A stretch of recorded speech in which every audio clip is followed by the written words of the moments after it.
Vic Rodriguez, kandidato ko.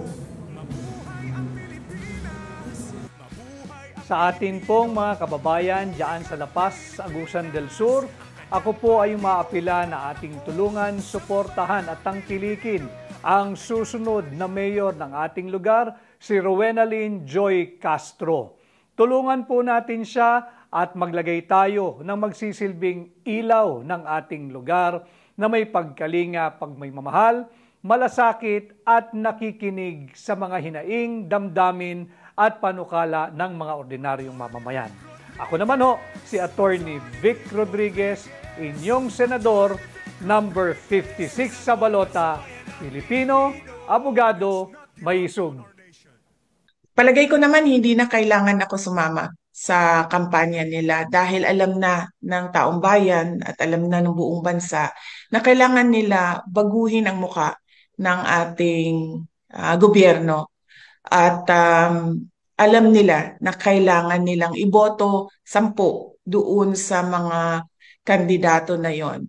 Unang-una, yung mga kandidato ng PDP, Senator Bongo, Senator Bato de la Rosa, Attorney Hinlo, Attorney Bondok, Philip Salvador, and Vic meron pa Rodriguez, ma'am. isa. Vic Rodriguez, ma'am. Vic Rodriguez is a guest candidate of PDP. So meron pa tayong isang PDP senator.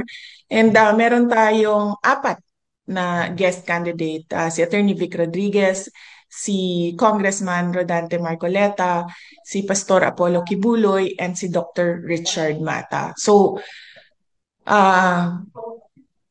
tingin ko yun nga, siguro ang dahilan kung bakit inalis or ginawa ng extraordinary rendition ang dating Pangulo dahil mukhang magba-block voting ang buong Pilipinas sa 10 senador.